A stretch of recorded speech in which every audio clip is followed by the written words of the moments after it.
उस मंदिर के अंदर एक अजीब से दिखने वाले भयानक चेहरे वाले मूर्ति रखी हुई थी, जिसके चारों ओर काले वस्त्र पहने हुए कुछ आदमी और औरतें गोल गोल चक्कर लगा रहे थे। वह चक्कर लगाते हुए अजीब सी भाषा में कुछ मंत्र भी पढ़ रहे थे। मंत्र के अंदर जल रही मशालें तेज हवा की वजह से कभी जल रही थी तो कभी बुझ रही थी। ऐसा लगता था मानो मंदिर के बाहर कोई भयंकर तूफान आया हुआ। और सच भी यही था, बाहर वास्तव में एक भयंकर तूफान आया हुआ था। वह मंदिर कठाती गांव के घने जंगलों के बीच बना हुआ था। कुछ देर बाद एक बूढ़ी स्त्री काले वस्त्र पहनी हुई बारिश में भीगती हुई मंदिर के अंदर आकर उस मूर्ति के सामने खड़ी हो गई। उस बूढ़ी स्त्री को देखकर गोल गोल चक्कर लगाते हुए लोग अचानक रुक गए। उस बूढ़ी स्त्री की आंखों की पुतलियां पूरी तरह से सफेद थी। वह हाथ में एक बड़ी सी लालटेन पकड़ी हुई थी। उसके पीले पीले आड़े टेढ़े दांत उसके चेहरे को बड़ा ही भयावह बना रहे थे। अचानक वो हंसती हुई बड़े रहस्यमयी अंदाज में उस मूर्ति की ओर देखकर बोली, जो कि एक शैतान की प्रतिमा थी। समय आ गया है। आज की काली रात इस बात का संकेत है कि कुछ तो होने वाला है। अचानक मंदिर के अंदर तेज आवाज में भयानक बिजली चमकी। उस बिजली की चमकती हुई रोशनी में उस बूढ़ी औरत की आंखें और चेहरा बेहद भयावह दिखने लगे। भयंकर वर्षा के बीच एक बग्घी जंगल के रास्ते को चीरती हुई चली जा रही थी। कोचवान बग्घी के घोड़े पर बुरी तरह से चाबुक बरसाया जा रहा था, मानो कि वो अपनी मंजिल पर बहुत जल्दी पहुंचना चाहता हो। उस व्यक्ति का नाम कोई और नहीं बल्कि सुखदेव था। उसकी आंखों में इस समय बड़े ही कठोर भाव झलक रहे थे। अचानक उसने बीच जंगल में घोड़े को रोक दिया और उस बग्घी के अंदर रखे हुए उस ताबूत को बड़े ही गौर से देखने लगा।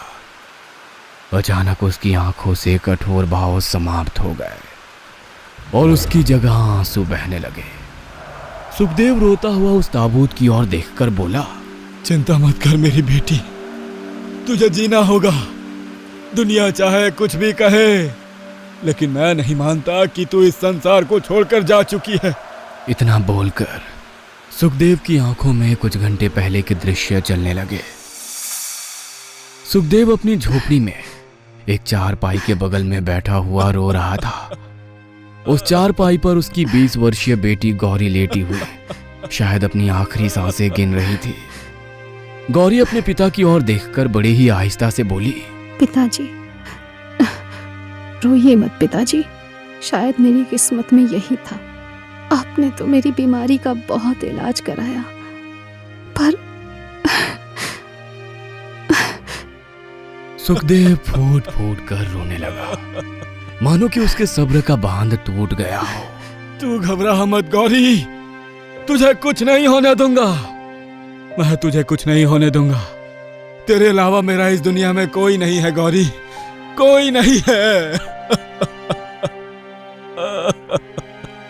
तभी गौरी ने एक आखिरी हिचकी लेकर दम तोड़ दिया। सुखदेव अविश्वास भरी नजरों से अपनी मरी हुई बेटी को देखने लगा। नहीं नहीं, यह नहीं हो सकता, यह नहीं हो सकता।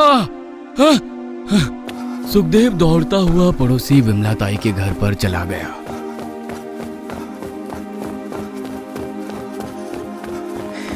सुखदेव को देखकर पड़ोस की विमला ताई घबराती हुई बोली, क्या हुआ सुखदेव? तो इतना घबराया हुआ क्यों है? सुखदेव पागलों की तरह रोते हुए विमला ताई से बोला, गौरी कुछ नहीं बोल रही है ताई, जल्दी चलिए, जल्दी चलिए ना। विमला ताई तुरंत सुखदेव के साथ उसके घर पर चली गई।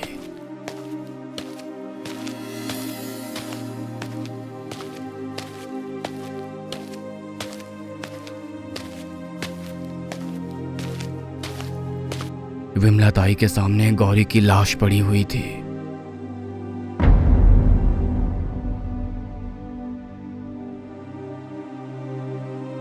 विमला ताई 20 वर्षीय गौरी की लाश को देखकर फूट फूट कर रोने लगी। तभी सुखदेव अजीब अंदाज में विमला ताई की ओर देखकर बोला, क्या हुआ ताई, आप रो क्यों रही हैं? अरे गौरी आपकी बहुत मानती है, इसे उठाइए। विमलाताई रोते हुए सुखदेव की ओर देखकर बोली, गौरी बहुत दूर जा चुकी है सुखदेव, इसके अंतिम संस्कार की तैयारी करो। विमलाताई की बात सुनकर सुखदेव जानवरों की तरह चीखता हुआ बोला, नहीं नहीं नहीं नहीं, मेरी बेटी नहीं मर सकती, नहीं मर सकती।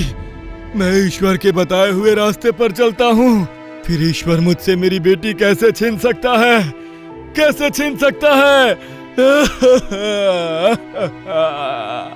इतना बोलकर सुखदेव की आंखों में किसी वहसी दरिंदे जानवर जैसे भाव तैरने लगे। विमलाताई कांपते हुए बोली, जो आता है वो जाता है बेटा, ईश्वर की मर्जी के आगे सर झुकाना चाहिए। नहीं, मैंने आज तक ईश्वर का हर कहा माना है। मैं क्रांतिकारियों का साथ देता हूँ, लोगों की मदद करता हूँ। ईश्वर मेरे साथ ऐसा नहीं कर सकता, नहीं कर सकता। इतना बोलकर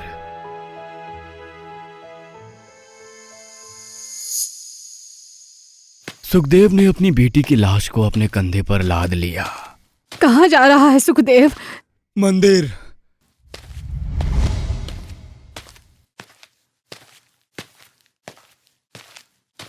सुखदेव के घर के बाहर निकलते ही भयंकर वर्षा होने लगी।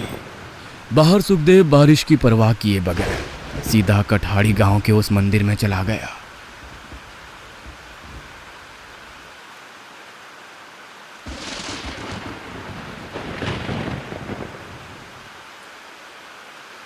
उसने गौरी की लाश को शिवजी की प्रतिमा के सामने रख दिया और पुजारी की ओर देखकर बोला, पुजारी जी, आपका कहना है कि ईश्वर हमारी हर मनोकामना पूरी करते हैं, क्या आप ये बात विश्वास से कहते हैं? इसमें विश्वास का कोई प्रश्न ही नहीं उठता सुखदेव। क्या तुम ईश्वर पर भरोसा नहीं करते? पुजारी की बात सुनकर सुखदेव चीखता हुआ पुजारी की ओर देखकर बोला, तो फिर कहो ईश्वर से कि वो मेरी बेटी को सही कर दे। पुजारी जी ने देखा कि सुखदेव की बेटी गौरी मर चुकी थी। पुजारी सुखदेव की ओर देखकर बोला, सुखदेव, तुम्हारी बेटी मर चुकी है। तुम तो गांव के सबसे बड़े पुजारी हो।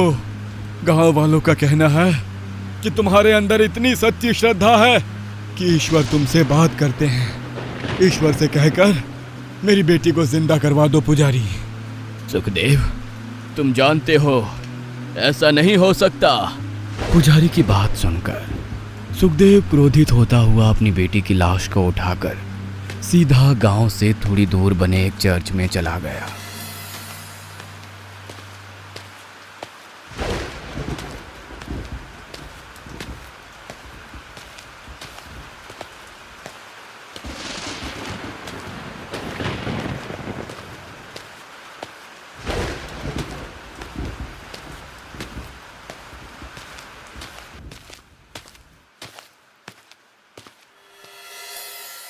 और चर्च के अंदर अपनी बेटी को रख दिया। चर्च का फादर इस दृश्य को देखकर बुरी तरह से चौंकते हुए सुखदेव से बोला, सुखदेव, क्या हुआ? तुम्हारी बेटी ठीक तो है? मुझे पता चला था कि उसकी तबीयत सही नहीं चल रही। मैंने उसके लिए गॉड से प्रे भी की थी। मेरी बेटी मर चुकी है फादर, और मैं चाहता हूँ कि तुम्हारा ईश्वर उसे जिंदा कर दे।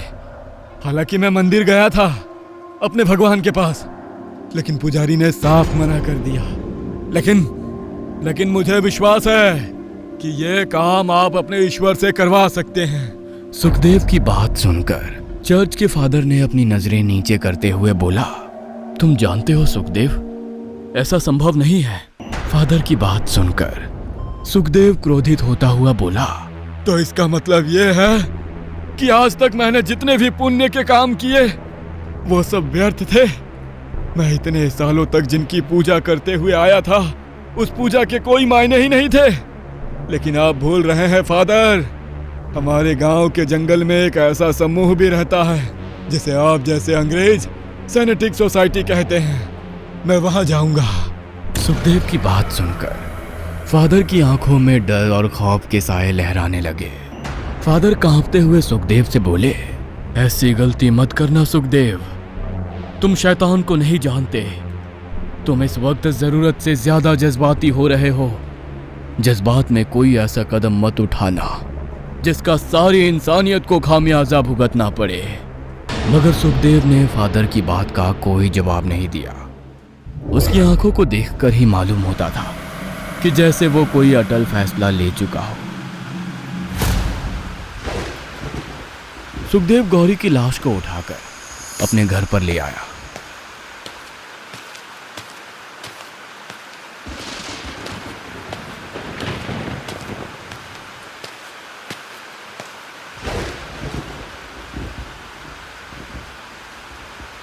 और अपनी बग्गी तैयार करने लगा।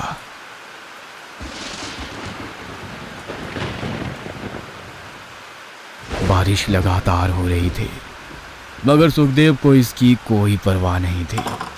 सुखदेव ने अपनी बेटी गौरी की लाश को एक ताबूत में बंद कर दिया और वो बग्गी स्वयं चलाते हुए जंगल के उस रास्ते की ओर दौड़ने लगा जहां पर सैनेटिक सोसाइटी का शैतान का मंदिर था। तेज बिजली की गड़गड़ाहट से सुखदेव अपने ख्यालों से बाहर आ गया और उसने फिर से घोड़े पर चाबुक बरसाना शुरू कर दिए। कुछ ही देर में सुखदेव उस शैतान के मंदिर के सामने खड़ा हुआ था।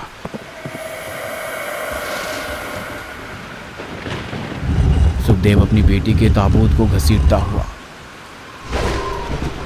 उस मंदिर के अंदर ले आया। सुखदेव ने ताबूत से अपनी बेटी की लाश को निकालकर उस अजीब सी भयानक मूर्ति के सामने रख दिया। उस भयानक मूर्ति के ठीक सामने काले वस्त्र पहनी हुई मंदिर के अंदर एक वही भयानक पीले दांत वाली बूढ़ी स्त्री खड़ी हुई। सुखदेव को घूरते हुए बोली, क्यों आया है यहाँ पर? क्या तुझे पता नहीं कि ये शैतान का मंदिर है? मेरा नाम सुखदेव है और ये मेरी इकलौती बेटी गौरी है। इसे बचा लीजिए। तुम्हारी बेटी मर चुकी है। लेकिन मैंने तो सुना था कि इस शैतान के मंदिर से कोई नाउम्मीद होकर नहीं जाता। ये शैतान का मंदिर है सुखदेव। तू जो चाहता है वो हो जाएगा, लेकिन एक बार फिर सोच ले। मैं बहुत कुछ सोच विचार के बाद ही यहाँ पर आया हूँ। मुझे बस मेरी बेटी जिंदा चाहिए। लोग भगवान से उम्मीदें लगाते हैं और तू शैतान से उम्मीद लगा रहा है सुखदेव। शैतान भगवान की तरह नहीं होता। सिर्फ भगवान ही है जो सबको बगैर मांगे सब कुछ देता है, मगर बदले में वो उनसे कुछ नहीं लेता। लेकिन शैतान ऐसा नहीं होता सुखदेव। शैतान अगर किसी को कुछ देता है तो उसके बदले उसका बहुत कुछ छीन भी लेता है। तभी उस शैतान के मंदिर के अंदर तेज आवाज के साथ बिजली कड़कने लगी। सुखदेव जो अब तक निडर होकर खड़ा था, अचानक उसकी आंखों पर डर दिखाई देने लगा। मगर सुखदेव ने अपने आप को संभाल लिया। वह चीखते हुए बोला, मैं सब कुछ देने के लिए तैयार हूँ। बस मुझे अपनी बेटी जीवित चाहिए। सुखदेव की बात सुनकर वह बूढ़ी औरत वहशी अंदाज में हंसने लगी। अचानक वो गंभीर हो गई और भारी आवाज में सुखदेव से बोली, अपनी बेटी को शैतान की मूर्ति के सामने लिटा दे। सुखदेव ने ठीक वैसा ही किया। वह बूढ़ी औरत उस शैतान की प्रतिमा को देखकर चीखते हुए बोली, हे शैतान देवता, तुम्हारी बेटी को बरसों से इस दुनिया में आने के लिए एक द्वार की तलाश थी। इस लड़की का मृत शरीर तुम्हारी बेटी के इस दुनिया में आने का एक द्वार है। शैतान की बेटी, आओ और इसमें समा जाओ। उस बूढ़ी औरत ने इतना कहा ही था कि तभी एक तेज धमाका हुआ। अचानक से वहां पर सब कुछ हिलने लगा। ये देखकर सुखदेव की आंखें डर से फैल गई। अचानक सुखदेव की बेटी गौरी की आंख खुल गई। वह तुरंत उठकर बैठ गई और अपने पिता सुखदेव की ओर देखने लगी। अपनी बेटी को जीवित देखकर सुखदेव दौड़ता हुआ अपनी बेटी के पास आ गया। तू ठीक हो गई गौरी? मैंने तुझसे कहा था ना, मैं तुझे कुछ नहीं होने दूंगा। हाँ पिताजी, मैं बिल्कुल सही हो गई और इस समय बहुत अच्छा महसूस कर रही हूँ। एक असीमित शक्ति का एहसास हो रहा है। तभी उस बूढ़ी औरत की आवाज सुखदेव के कानों में टकराई। अपनी बेटी को यहाँ से ले जा, लेकिन कुछ शर्तों के साथ। उस बूढ़ी औरत की बात सुनकर सुखदेव सवालिया नजरों से उस बूढ़ी औरत को देखने लगा। याद रख, आज के बाद तू उस भगवान की पूजा नहीं करेगा जिसे आज से पहले तू पूजता था। यहाँ तक कि तुझे अपने घर में पूजा पाठ का सामान, अपने भगवान की मूर्ति को अपने घर से और अपने मन से दूर रखना होगा। अगर गलती से भी तेरे कदम मंदिर के अंदर चले गए तो तेरे और शैतान के बीच सौदा टूट जाएगा। उस बूढ़ी औरत की बात सुनकर सुखदेव दृढ़ लहजे में बोला, मुझे मंजूर है। अपनी बेटी के जीवन के लिए मैं मंदिर से लेकर गिरजाघर तक भटका हूँ। सुखदेव की बात सुनकर उस बूढ़ी औरत की होठों पर शैतानी मुस्कुराहट तैरने लगी।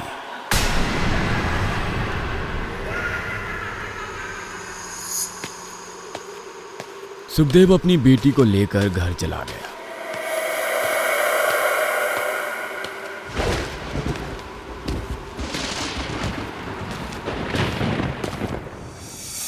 घर जाकर सुखदेव की बेटी अपने घर को अजीब सी नजरों से देखने लगी। सुखदेव अपनी बेटी की ओर देखकर बोला, क्या हुआ गौरी, ऐसे क्या देख रही हो? ये अपना ही घर है। अचानक सुखदेव की बेटी के होठों पर एक रहस्यमयी मुस्कुराहट आ गई। अचानक उसकी आंखों का रंग गहरा नीला हो गया। उसकी आंखें अजीब से अंदाज में चमकने लगी। गौरी भारी आवाज में अपने पिता की ओर देखकर बोली, मैं जानती हूँ पिताजी, रात बहुत हो गई है, आप सो जाइए, मुझे भी नींद आ रही है। पहली बार सुखदेव अपनी बेटी के चेहरे और उसकी आवाज सुनकर ना जाने क्यों बुरी तरह से डर गया। सुखदेव तुरंत उस कमरे से निकलकर अपने कमरे की चारपाई पर लेट गया और नींद की गहराइयों में कब चला गया उसे पता ही नहीं चला। अगली सुबह बिमला ताई हमेशा की तरह जल्दी उठ गई। सच तो ये था कि वो पूरी रात सोई ही नहीं थी। उठते समय ही उसकी नजरों के सामने से मासूम गौरी का चेहरा घूम गया। गौरी की याद आते ही विमला ताई भावुक हो गई और सीधे सुखदेव के घर की ओर निकल गई।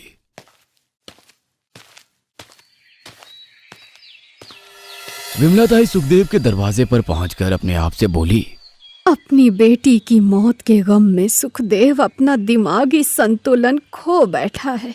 बेचारे के साथ बहुत बुरा हुआ है, लेकिन जो भी हो, गौरी का अंतिम संस्कार करवाना भी जरूरी है। इतना बोलकर विमला ताई सुखदेव के घर के दरवाजे की कुंडी जोर जोर से खटखटाने लगी। कुछ ही सेकंड में दरवाजा खुल गया, मगर जिसने दरवाजा खोला था उसे देखकर बिमला ताई की आंखें डर, खौफ और हैरानी से फटी की फटी रह गई। दरवाजा खोलने वाली गौरी थी। बिमला ताई कांपते हुए गौरी की ओर देखकर बोली, ऐसे कैसे हो सकता है? तुम तो मर चुकी थी गौरी। ये असंभव है, असंभव है ये, नहीं। तभी बिमला ताई के कानों में सुखदेव की आवाज टकराई, जो कि अपने कमरे से निकलकर तेज कदमों से सीधा गौरी के पास आकर खड़ा हो गया। किसने कहा था कि मेरी बेटी मर गई थी? इतना बोलकर सुखदेव अपनी बेटी गौरी से बोला, तुम अपने कमरे में जाओ गौरी। गौरी रहस्यमयी अंदाज में विमला ताई को अजीब से अंदाज में देखती हुई अंदर चली गई।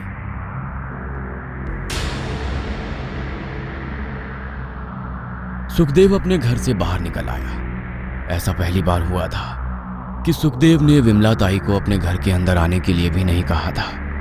विमला ताई सुखदेव की ओर देखकर बोली, सुखदेव, मेरा दिल किसी अनहोनी आशंका से धड़क रहा है।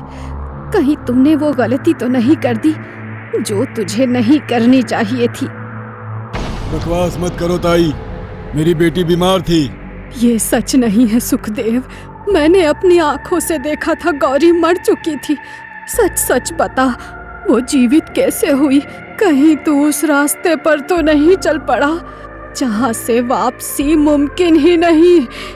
बोल बोल सुखदेव। मैं तुम्हारे किसी भी सवाल का जवाब देना जरूरी नहीं समझता ताई। और हाँ, आज के बाद मेरे घर पर मत आना। इतना बोलकर सुखदेव तेज कदमों से अपने घर के अंदर घुस गया। बिमला ताई कांपते हुए अपने घर पर आ गई।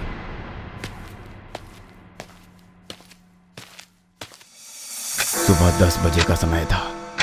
दासपुर गांव के सभी सम्मानित व्यक्ति एक बरगद के पेड़ के नीचे बैठे हुए थे। तभी एक बूढ़ा व्यक्ति, जो कि एक लंबी चौड़ी कदकाठी का मालिक था, उन सब लोगों के सामने आकर खड़ा होकर बोला, मैं जानता हूँ कि कल रात एक भयानक धमाका हुआ था। ऐसा धमाका जिसे सुनकर सिर्फ गांव वाले ही नहीं बल्कि मंदिर का पुजारी भी बुरी तरह से सहम गया था। मैंने इस बारे में हमारे दासपुर की बहुत पहुंचे हुए साधु बाबा से जानकारी प्राप्त करने की कोशिश की। उनका कहना यही है कि आज से सभी गांव वाले पूजा पाठ में जुट जाएं और अपने मन में ईश्वर के प्रति आस्था को और दृढ़ कर ले। तभी भीड़ में से कलुआ नाम का किसान मुखिया की ओर देखकर बोला, ये तो कोई बात नहीं हुई मुखिया जी। कल रात के धमाके से बच्चे, बुजुर्ग और औरतें बुरी तरह से डरी हुई हैं। साधु महाराज धमाके की वजह बताने की बजाय प्रवचन सुना रहे हैं। मुखिया थोड़े गुस्से से कलुआ की ओर देखकर बोला, उन्होंने जो कहा है वो करो कलुआ, बहस मत करो। और हाँ, कोशिश करना कि शाम से पहले अपने खेत से अपने घर आ जाना। ये साधु महाराज का आदेश है।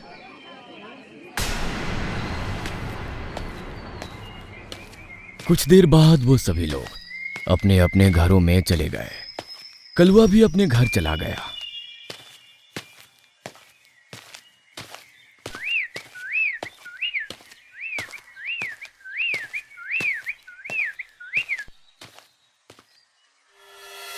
कलुआ की पत्नी पूजा कलुआ से बोली, ए जी, कुछ पता चला कल रात दिल दहला देने वाले उस धमाके के रहस्य के बारे में? कुछ भी पता नहीं चला। बस मुखिया जी ने कहा है कि अपना ध्यान पूजा पाठ में लगा दो। अरे सारा दिन पूजा ही करता रहूंगा तो फिर खेत पर ध्यान कौन देगा? इतना बोलकर कलुआ घर से बाहर जाने लगा। शाम के समय कहाँ जा रहे हैं जी? अरे रात में जंगली जानवर खेत में घुसे जा रहे हैं। खेत की रखवाली करना भी जरूरी है। सुनिए, आज मत जाइए, मेरे दिल में बहुत अजीब गरीब ख्याल आ रहे हैं। अरे तू सो जा पूजा, और मुझे जाने दे। अगर खेत में जंगली जानवर घुस आए तो फसल बर्बाद हो जाएगी। अगर खाने के लाले पड़ गए ना तो गांव में कोई व्यक्ति 2 वक्त की रोटी भी नहीं देगा हमारे परिवार को। हाँ। इतना बोलकर कलुआ अपने खेत में चला गया। सर्दी बढ़ चुकी थी। कलुआ खेत में पहुंचा ही था कि तभी अचानक चारों ओर बुरी तरह से कोहरा फैलने लगा।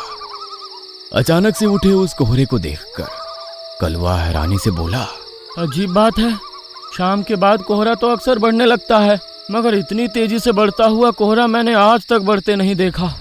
कलुआ ने इतना कहा ही था कि तभी एक काला साया बिजली की रफ्तार से उसके सामने आकर खड़ा हो गया और अचानक वो साया एक भयानक दिखने वाली लड़की में परिवर्तित हो गया।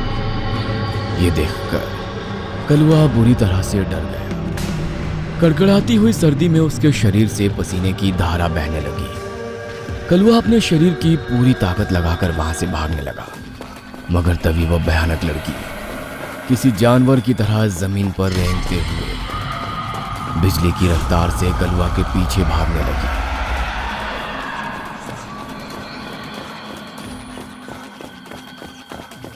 और कुछ ही क्षणों में उस भयानक लड़की ने कलुआ का गला दबोच लिया।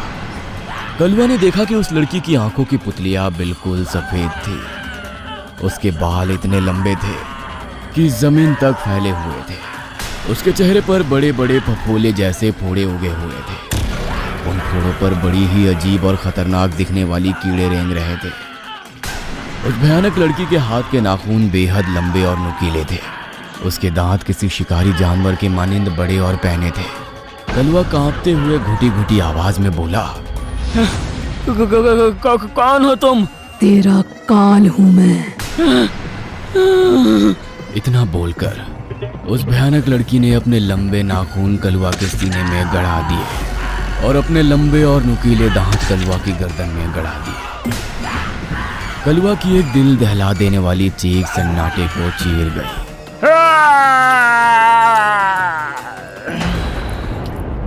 कुछ ही पल में वो भयानक लड़की कलवा के शरीर में बह रहे रक्त की एक एक बूंद पी गई और कलवा की लाश को वहीं फेंककर बिजली की रफ्तार से वो खेतों की ओर भागती हुई गायब हो गई। अगले दिन दासपुर गांव का एक व्यक्ति खेत से निकल रहा था।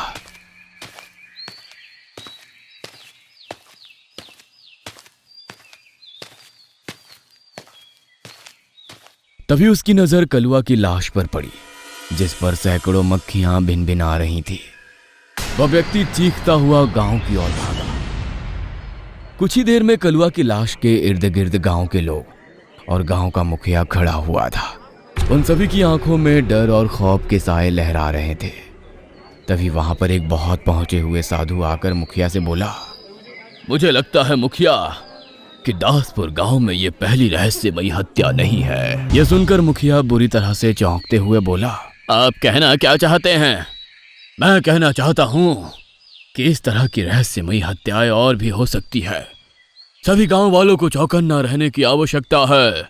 जहां तक मैं कलवा को जानता हूं तो कलवा धर्म कर्म में बहुत कम विश्वास रखता था। शायद इसी वजह से इसका अंत हुआ। इतना बोलकर साधु सभी गांव वालों की ओर देखकर बोले, आज के बाद तुम सभी गांव वाले अपने खेतों में दोपहर में ही काम करके अपने अपने घर चले जाना। याद रखना, शाम तक अगर कोई भी अपने खेत में काम करेगा तो वो अपनी मौत को दावत देगा। लेकिन ऐसा कब तक चलेगा? मैं इस मामले की जड़ तक पहुंचने के लिए जंगल में एक यज्ञ करने के लिए जा रहा हूं। तब तक तुम गांव वालों को सचेत करते रहना और खुद भी सचेत रहना। इतना बोलकर साधु कलवा की लाश को बहुत गौर से देखते हुए बोले, कलवा की लाश बता रही है इसे किसी चुड़ैल, पिशाच या भूत ने नहीं मारा। तो फिर किसने मारा है? इसी बात का तो पता लगाना है। ये जो भी है सबसे अलग है। आधी रात का समय था। विमला ताई अपने घर के अंदर रजाई में दुबकी हुई छत को घूर रही थी। उसकी आंखों के सामने बार बार गौरी का चेहरा आ जा रहा था। विमला ताई बेचैनी से अपनी चारपाई पर लेटी हुई करवटें बदल रही थी कि तभी उसके कानों में किसी लड़की की हंसने की आवाज टकराई। विमला ताई बुरी तरह से चौंक पड़ी और इधर उधर देखने लगी, मगर उसे कोई भी नजर नहीं आया। विमला ताई दोबारा लेट गई, मगर जैसे ही उसकी नजर दीवार की छत पर पड़ी तो उसकी आंखें दहशत से फटी की फटी रह गई। दीवार पर एक वही भयानक लड़की जिसने कलवा को मौत के घाट उतारा था, विमला ताई की दीवार की छत पर किसी छिपकली की तरह चिपकी हुई उसे घूर रही थी। विमला ताई के गले से चीख निकलने ही वाली थी कि तभी वह भयानक लड़की बिजली की रफ्तार से विमला ताई के ऊपर गिर गई और अपने लंबे और पहने नाखून विमला ताई की गर्दन में गड़ा दिए। विमला ताई को चीखने तक का मौका नहीं मिला। कुछ ही देर में विमला ताई फड़फड़ाते हुए मौत की आगोश में समा गई। अगले ही पल वो भयानक लड़की दोबारा छत पर चिपक गई और गायब हो गई। अगले दिन गांव वालों को विमला ताई की लाश उसके घर पर मिली। लाश को देखकर सभी गांव वाले खौफजदा हो गए, क्योंकि विमला ताई का शरीर सूख के कांटा हो चुका था। ऐसा लगता था जैसे उनके शरीर की खून किसी ने एक एक बूंद निचोड़ ली हो। विमला ताई गांव के सबसे सम्मानित महिला थी। विमला ताई के परिवार में कोई नहीं था। सारे गांव वाले मिलकर विमला ताई की अर्थी को शमशान घाट ले गए। एक व्यक्ति जिसका नाम जगमोहन था, विमला ताई जगमोहन को अपने बेटे की तरह मानती थी। चिता को अग्नि देने ही वाला था कि तभी वहां पर उसके इलाके का एक अंग्रेज अफसर जिसका नाम एडवर्ड था, घोड़े पर टहलता हुआ आ पहुंचा और आदेशात्मक लहजे में जगमोहन की ओर देखकर बोला, रुक जाओ, हमें पता चला है कि इस गांव में एक औरत घर पर मरी हुई पाई गई है। इतना बोलकर एडवर्ड घोड़े से उतरकर जगमोहन के करीब आ गया। जगमोहन उसकी ओर देखकर बोला, जी सरकार, आपने सही सुना, उनका नाम विमला ताई था। जगमोहन ने इतना कहा ही था कि तभी उस अंग्रेज अफसर ने जगमोहन के गाल पर एक थप्पड़ जड़ दिया। अगर ऐसी बात थी तो तुम्हें सबसे पहले यह सूचना अंग्रेज अफसर को देनी चाहिए थी। हमें पता चला है कि उस औरत की बड़े ही मिस्टीरियस अंदाज में हत्या हुई है। मैं उसकी लाश को देखना चाहता हूँ। इतना बोलकर अंग्रेज चिता में लेटी हुई विमला ताई के करीब चला गया। उसने जैसे ही विमला ताई की लाश को देखा, वो बुरी तरह से डरते हुए 2 कदम पीछे हटते हुए बोला, ओह माय गॉड, इस तरह की डेड बॉडी तो मैंने अपनी लाइफ में पहली बार देखी है। इसका पोस्टमार्टम होगा, उसके बाद ये लाश तुम गांव वालों को सौंपी जाएगी। गांव वालों ने बड़े ही डरे हुए अंदाज में इस बात का विरोध करने की कोशिश की, मगर एडवर्ड के सामने किसी की भी नहीं चल पाई। कुछ ही देर में अंग्रेज सिपाही आकर विमला की लाश को वहां से लेकर एक अस्पताल में चले गए। उनके साथ एडवर्ड भी था।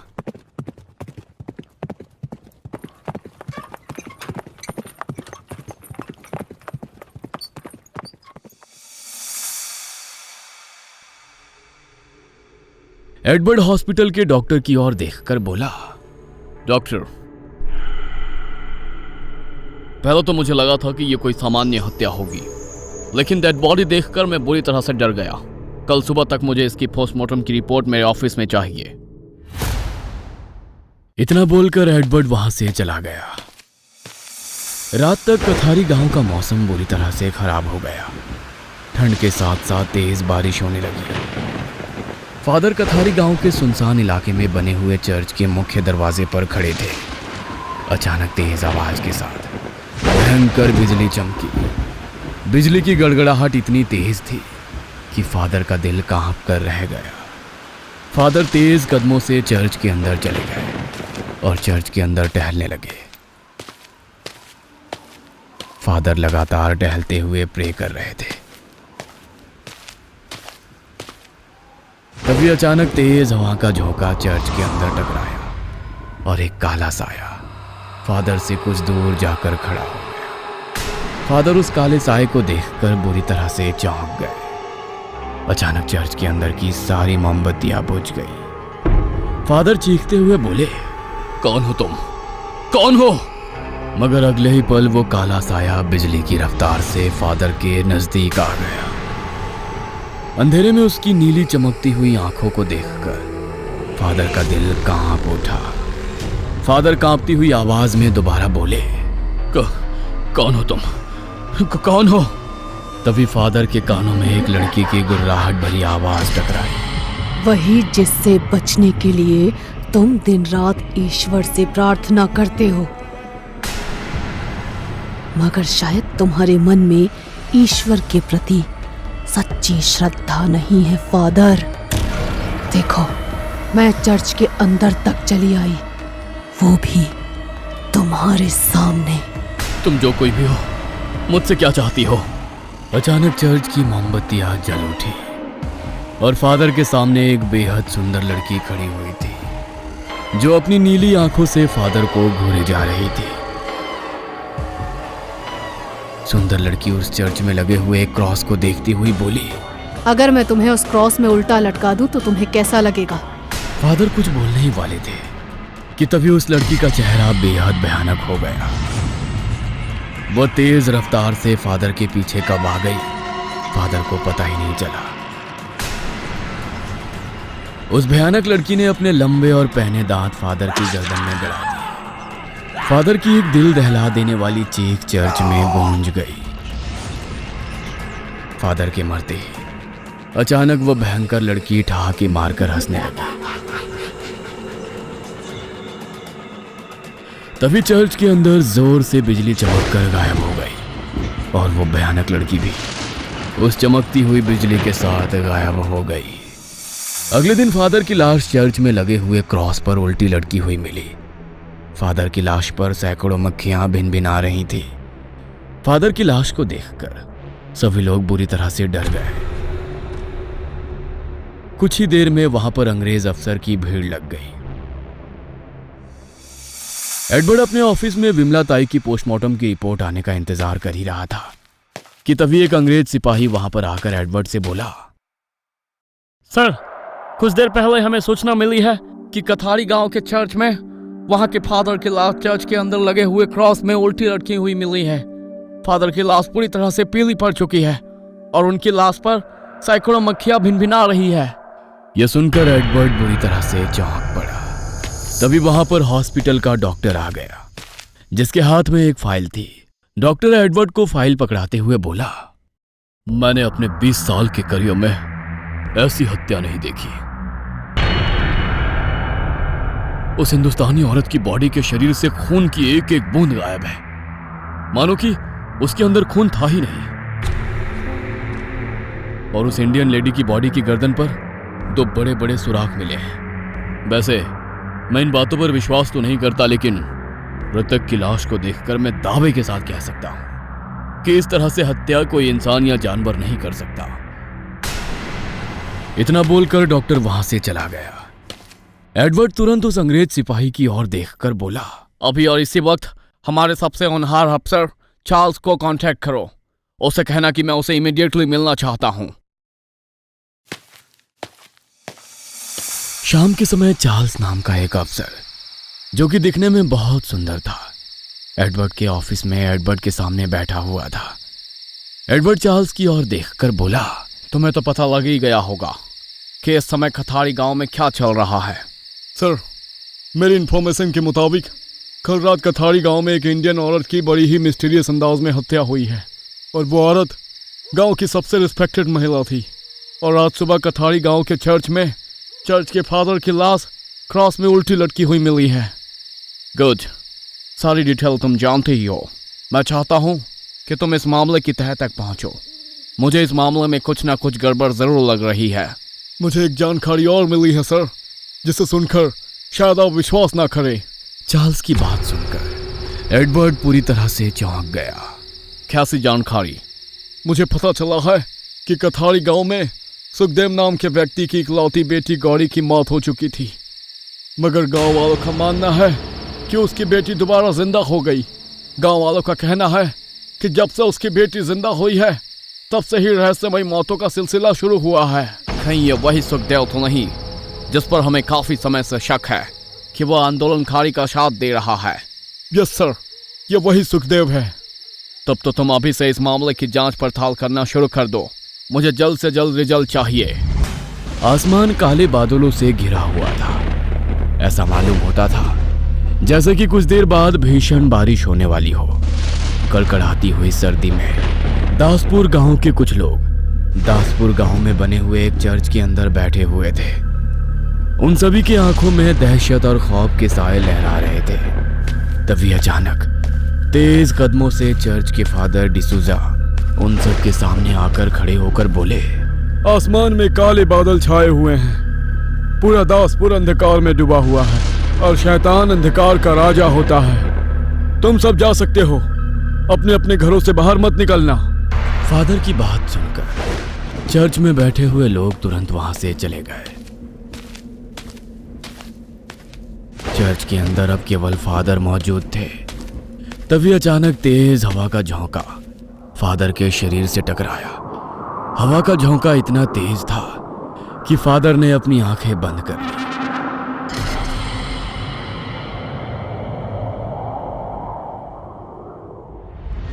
अगले ही क्षण जब फादर ने अपनी आंखें खोली तो उनके सामने काले गाउन में एक बेहद सुंदर लड़की खड़ी हुई थी, जो फादर को वासना भरी निगाहों से देख रही थी। अपने जीवन में इतनी सुंदर लड़की नहीं देखी थी। अचानक वह लड़की फादर के बहुत करीब आकर बोली, मैं अकेली हूँ फादर, बाहर मौसम खराब है, मैं कुछ देर चर्च में आपके साथ समय बिता सकती हूँ? फादर उस लड़की की सुंदरता को देखकर सब कुछ भूल गया। फादर की आंखों में वासना झलकने लगी। फादर उसकी ओर देखकर मुस्कुराते हुए बोले, क्यों नहीं, तुम्हारी जब तक मर्जी हो तुम इस चर्च में रह सकती हो। फादर ने इतना कहा ही था कि तभी वो लड़की तेज आवाज में हंसने लगी। उसकी हंसने की आवाज चर्च में गूंज गई। अचानक उस सुंदर लड़की की आंखों की पुतलियां पूरी तरह से सफेद हो गई। उसके बाल हवा में खड़े हो गए। वो फादर की ओर घूरते हुए बोली, तुम तो एक सुंदर लड़की को अकेली देखकर ही बहक गए फादर। तुम भला शैतान का मुकाबला क्या करोगे? इतना बोलकर उस लड़की का चेहरा बेहद भयानक हो गया। अगले ही पल उस भयानक लड़की ने अपने लंबे पहने नाखून फादर की गर्दन में गड़ा दिए। फादर की एक जोरदार चीख चर्च में गूंज गई। अचानक वह फिर से एक सुंदर लड़की में परिवर्तित हो गई और रहस्यमयी अंदाज में चलते हुए चर्च के बाहर निकल गई।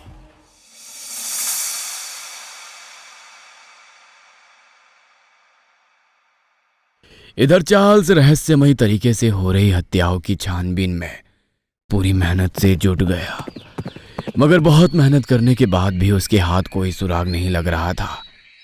चार्ल्स अपने घर के गार्डन में बैठा हुआ अपनी पत्नी मारिया से बोला, समझ में नहीं आ रहा मारिया कि आखिर कथारी गांव में रहस्यमयी हत्याएं कौन कर रहा है।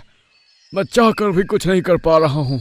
बड़े बड़े ऑफिसर का विश्वास मुझ पर से अब डगमगा रहा है। मगर कथाड़ी गांव वासियों का मानना है कि सारी हत्याएं सुखदेव की बेटी कर रही है। उनका मानना है कि सुखदेव ने अपनी बेटी के जीवन का सौदा शैतान से किया है। ये सब बकवास बातें होती है। पढ़ी लिखी होकर तुम ऐसी बातें कैसे कर सकती हो? लेकिन चार्ल्स, कोई मरा हुआ इंसान दोबारा जिंदा नहीं होता। कथाड़ी गांव में ये बात मशहूर हो चुकी है कि सुखदेव की मरी हुई बेटी दोबारा जिंदा हो गई है। हो सकता है कि सुखदेव की बेटी मरी ना हो बल्कि बीमार हो और वो ठीक हो गई हो। तुम तो जानती हो मारिया कि ये हिंदुस्तानी अनपढ़ और जाहिल होते हैं, हम जैसे नहीं। एनीवे, डॉक्टर विलियम्स के साथ आज मेरी मीटिंग है। इतना बोलकर चार्ल्स हॉस्पिटल चला गया। हॉस्पिटल में डॉक्टर विलियम्स शायद चार्ल्स का ही इंतजार कर रहे थे। चार्ल्स डॉक्टर विलियम्स से बोला, मैं लाशों को देखना चाहता हूँ। डॉक्टर विलियम चार्ल्स को एक कमरे के अंदर ले गए जहां पर कुछ लाशें रखी हुई थी। चार्ल्स उन लाशों को बहुत गौर से देखने लगा। तभी अचानक चार्ल्स की नजर एक फादर की लाश पर पड़ी। चार्ल्स डॉक्टर विलियम्स की ओर देखकर बोला, ये तो किसी चर्च के फादर की लाश है। जहां तक मैं जानता हूँ तो ये लाश कथारी गांव के फादर की नहीं है। डॉक्टर विलियम्स चार्ल्स की ओर देखकर बोले, जानता हूं, तुम्हारी तरह कल मैं भी बुरी तरह चौंक गया था। इनकी लाश कल यहां पर लाई गई है। चार्ल्स ने अपनी कोट के जेब से एक बड़ा सा कैमरा निकाल लिया और उस फादर की लाश के हर एंगल से फोटोग्राफ लेने लगा। कुछ देर बाद चार्ल्स हॉस्पिटल से बाहर निकल गया और सीधा अपने घर पहुंच गया और उस लाश के फोटोग्राफ्स अपनी पत्नी के सामने रख दिए। फादर की लाश के फोटोग्राफ्स देखकर मारिया कांपती हुई बोली, ओ माय गॉड, कोई किसी इंसान की इतनी बेरहमी से हत्या कैसे कर सकता है? सवाल ये नहीं कि हत्या कौन कर सकता है, सवाल ये है कि क्या तुम फोटोग्राफ्स में दिख रही इस फादर की लाश को पहचानती हो? क्योंकि तुम बहुत ज्यादा धार्मिक हो, तुम यहाँ के आसपास के सारे चर्च के फादर को पहचानती हो। चार्ल्स की बात सुनकर मारिया उस फोटोग्राफ्स को बहुत गौर से देखती हुई बोली, मैंने इन्हें किसी भी चर्च में नहीं देखा। आखिर ये कौन है? यही बात तो मुझे परेशान कर रही है मारिया। अब तक कथारी गांव में सिर्फ गांव के लोगों की लाशें मिल रही थी, मगर ये पहली लाश मिली है जो कथारी गांव के नहीं है। अब मुझे ये पता करना है कि आखिर फोटोग्राफ्स में मरा हुआ फादर कौन है। इतना बोलकर चार्ल्स अपने घर से बाहर निकल गया और कथारी गांव के आसपास के हर चर्च में जाकर उस मरे हुए फादर के बारे में पूछताछ करने लगा, मगर हर चर्च के फादर ने उस फादर की लाश को पहचानने से इनकार कर दिया। रात के समय चार्ल्स चिंतित अवस्था में अपने घर पर बैठा हुआ था कि तभी मारिया उसके पास आकर बोली, क्या हुआ? तुम इतने परेशान क्यों हो? मारिया, मेरी कुछ भी समझ में नहीं आ रहा। मैं आसपास के इलाकों में मौजूद लगभग हर चर्च का दरवाजा खटखटा चुका हूँ, मगर मुझे हर जगह नाकामी हाथ लग रही है। चिंता मत करो, तुम्हारी मेहनत रंग लाएगी। अब सिर्फ एक ही इलाके का चर्च बचा है। अगर वहां भी कुछ पता नहीं चला तो लगता है मेरी सारी मेहनत बेकार जाएगी। अगले दिन चार्ल्स गांव से 50 किलोमीटर दूर एक गांव में चला गया। उस गांव में एक बहुत पुराना चर्च बना हुआ था। चार्ल्स उस चर्च के दरवाजे पर पहुंचा ही था कि तभी जोरों से बारिश होने लगी।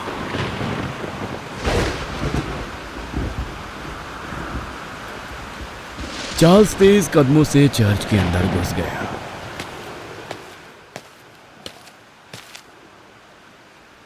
चर्च के फादर चार्ल्स को देखकर मुस्कुराते हुए बोले, आओ माय सन, इस गांव के मौसम का ऐसा ही हाल है। पहाड़ी इलाका है ना, यहाँ बारिश अचानक ही होती है। वैसे तुम इस इलाके के तो नहीं लगते। चार्ल्स फादर की ओर देखकर गंभीर अवस्था में बोला, मेरा नाम चार्ल्स है फादर, डिटेक्टिव चार्ल्स। इतना बोलकर चार्ल्स ने अपनी कोट की जेब से कुछ फोटोग्राफ्स निकालकर फादर के हाथ में पकड़ाते हुए बोला, क्या आप इन्हें पहचानते हैं? इनकी लाश 3 दिन पहले कथारी गांव के जंगल में मिली है। फादर फोटोग्राफ्स में दिख रहे उस फादर की लाश को देखकर बुरी तरह से चौंक गया। वह चार्ल्स को ऐसे देखने लगा मानो कि उसके सामने कोई पागल खड़ा हो। क्या हुआ? आप मुझे ऐसे क्यों देख रहे हैं? फादर क्रोधित होकर चार्ल्स की ओर देखकर बोला, माय सन, एक फादर से इस तरह का मजाक नहीं करना चाहिए। ये आप क्या कर रहे हैं? क्या तुम वास्तव में डिटेक्टिव हो? फादर की बात सुनकर चार्ल्स ने तुरंत अपनी जेब से अपना आई कार्ड निकालकर फादर के हाथ में पकड़ा दिया। फादर उस आई कार्ड को गौर से देखते हुए चार्ल्स से बोले, फोटोग्राफ्स में जिस फादर की लाश दिख रही है, क्या वास्तव में 2-3 दिन पहले इनकी लाश कथारी गांव में मिली है? हाँ फादर, और मैं कथारी गांव के आसपास के लगभग सभी चर्च में पूछताछ कर चुका हूँ, मगर कोई भी इस फोटो में दिख रहे इस फादर को नहीं पहचानता। तभी फादर चीखते हुए चार्ल्स की ओर देखकर बोले, आखिर पहचानेगा भी कैसे माय सन? इस फादर की लाश के फोटोग्राफ तुम लेकर घूमते फिर रहे हो ना? उन फादर को मरे हुए पूरे 37 साल हो चुके हैं। ये 1921 की साल है और फोटोग्राफ में दिख रहे इस फादर की हत्या 1884 में हुई थी। यह सुनकर चार्ल्स को अपना दिमाग घूमता हुआ महसूस होने लगा। ये क्या बकवास कर रहे हैं आप? ये बकवास नहीं है, यह सच है। मैं उन्हें जानता हूँ। ये फादर विलियम्स है जो आज से 37 साल पहले इसी चर्च में रहस्यमयी परिस्थिति में मृत अवस्था में मिले थे। उस दौरान दासपुर में कोई बड़े ही अजीब गरीब तरह से यहाँ के वासियों की हत्या कर रहा था। इतना बोलकर वह फादर चर्च में रखी हुई एक पुरानी अलमारी की ओर चला गया और उस अलमारी को खोलकर उसमें से कुछ तलाशने लगा।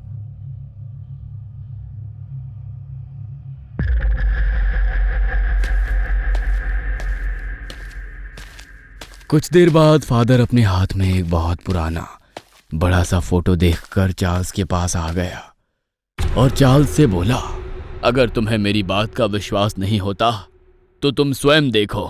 इस फोटो में फादर विलियम्स मेरे साथ खड़े हुए हैं। उस वक्त मेरी उम्र 12 साल की थी।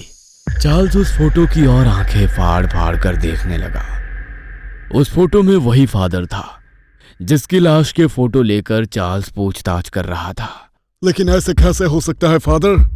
अगर ये फादर विलियम 37 साल पहले मर चुके हैं तो फिर इनकी लाश 3 दिन पहले कैसे बरामद हो सकती है? आओ मेरे साथ। फादर चार्ल्स का हाथ पकड़कर चर्च के बाहर बने हुए एक कब्रिस्तान में ले गए और एक पुरानी कब्र पर जाकर रुकते हुए चार्ल्स की ओर देखकर बोले, यही फादर विलियम्स की कब्र है। अगर तुम्हें अभी भी विश्वास नहीं होता तो दासपुर गांव में कुछ बूढ़े व्यक्ति अभी भी मौजूद हैं। तुम उनसे पूछताछ कर सकते हो। चार्ल्स वहां से सीधे अपने घर चला आया और अपने घर पर बैठकर गहरी सोच में डूब गया। चार्ल्स की समझ में नहीं आ रहा था कि जो व्यक्ति 1884 में मर चुका है उस व्यक्ति की लाश 1921 में कैसे मिल सकती है। आखिर क्या है रहस्य? चार्ल्स अपने दिमाग में सैकड़ों सवाल लिए हुए अपने घर आ गया और बाहर गार्डन में गहरी सोच में डूब गया।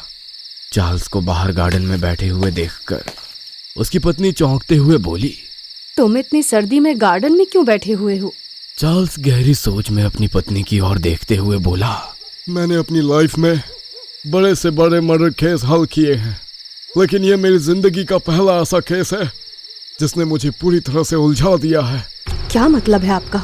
चार्ल्स कांपते हुए मारिया को चर्च में हुई घटना के बारे में बताने लगा। चार्ल्स की बात सुनकर मारिया की आंखें दहशत और खौफ से फटी की फटी रह गई। मारिया कांपते हुए चार्ल्स की ओर देखकर बोली, मुझे लगता है कि आपको इस केस को छोड़ देना चाहिए। पागल हो गई हो क्या? ऑफिसर्स को मुझ पर बहुत भरोसा है। चार्ल्स की बात सुनकर मारिया कुछ देर चुप होकर बोली, हमारे बंगले में कथाड़ी गांव की एक लड़की साफ सफाई करने के लिए आती है। कल उस लड़की ने मुझे बताया कि रहस्यमयी हत्याओं का सिलसिला जब ही से शुरू हुआ है जब से सुखदेव की बेटी गौरी मरकर जिंदा हुई है। इतना कहकर मारिया बंगले के अंदर चली गई। चार्ल्स अपने आप से बोला, लगता है कि अब सुखदेव और उसकी बेटी गौरी से मिलना ही पड़ेगा।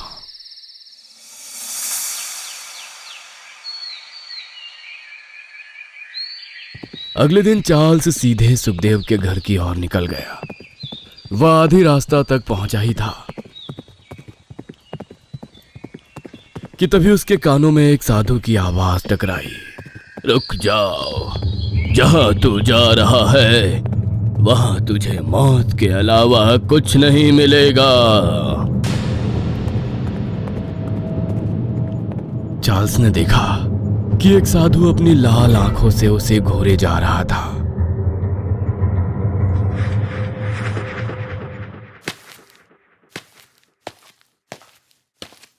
कौन हो तुम? वैसे तो मुझे तेरी मदद नहीं करनी चाहिए, क्योंकि तुम अंग्रेज गरीब हिंदुस्तानियों का खून बहाने का कोई मौका नहीं छोड़ते, लेकिन हमारे अंदर इंसानियत है। बकवास मत करो, क्या चाहते हो मुझसे? साधु चार्ल्स की ओर देखकर रहस्यमय अंदाज में बोला, तू सुखदेव के घर पर जा रहा है ना? साधु की बात सुनकर चार्ल्स बुरी तरह से चौंकते हुए बोला, क्या तुम मुझ पर नजर रख रहे हो? नहीं, बल्कि तुझे चेतावनी दे रहा हूं कि इस समय तुम्हें उसके घर पर नहीं जाना चाहिए।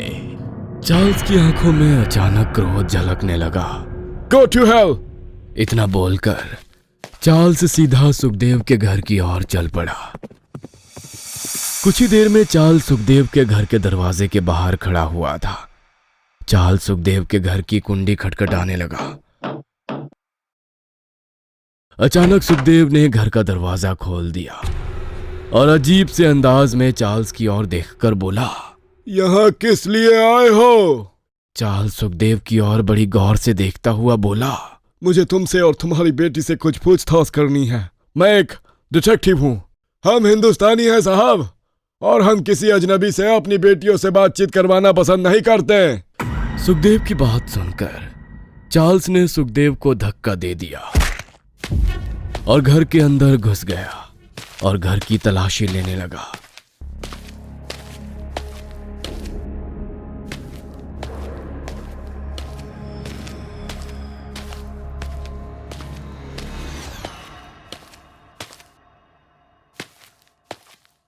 तभी उसकी नजर एक कमरे में पड़ी जिसके बाहर कुंडी लगी हुई थी। चार्ल्स सुखदेव की ओर देखकर बोला, ये किसका कमरा है? मेरी बेटी गौरी का। इसके बाहर कुंडी क्यों लगी हुई है? तुम्हारी बेटी कहाँ है? वो खेत में गई है साहब। चार्ल्स तुरंत उस कमरे की कुंडी खोलकर अंदर चला गया। कमरे के अंदर घुसते ही एक अजीब सी बदबू चार्ल्स के नाक में टकराई। चार्ल्स ने तुरंत अपनी जेब से रुमाल निकाल लिया। अंदर एक चारपाई के अलावा चार्ल्स को कुछ भी नजर नहीं आया, मगर चार्ल्स को उस कमरे में कुछ देर खड़ा रहना भी बहुत मुश्किल हो गया। चार्ल्स अपनी नाक में रुमाल रखकर तेज कदमों से उस कमरे से बाहर निकल आया और सुखदेव की ओर देखकर बोला, इस कमरे के अंदर ये कैसी बदबू है? ऐसा लगता है जैसे कि इस कमरे में कोई लाश सड़ गई हो। चार्ल्स ने इतना कहा ही था कि तभी उसी कमरे में गौरी रहस्यमय अंदाज में मुस्कुराती हुई बाहर आ गई। गौरी को उस कमरे से निकलता देखकर चार्ल्स की आंखें हैरत से फटी की फटी रह गई। चार्ल्स हैरत से सुखदेव की ओर देखकर बोला, क्या यही तुम्हारी बेटी है? हाँ, यही मेरी बेटी है। गौरी चार्ल्स को अजीब सी नजरों से मुस्कुराते हुए घूरे जा रही थी। चार्ल्स गौरी की ओर देखकर बोला, अभी कुछ सेकंड पहले मैं उस कमरे में था, तब तो इस कमरे में कोई नहीं था, और मेरे अंदर जाने से पहले इस कमरे की बाहर से कुंडी भी लगी हुई थी। अचानक तुम बाहर कैसे आ गई? ये कैसे मुमकिन है? गौरी अजीब से अंदाज में चार्ल्स से बोली, सब कुछ मुमकिन है। इतना बोलकर गौरी अचानक चार्ल्स के करीब आ गई। गौरी के शरीर से वही दुर्गंध फूट रही थी जो चार्ल्स ने कमरे के अंदर महसूस की थी।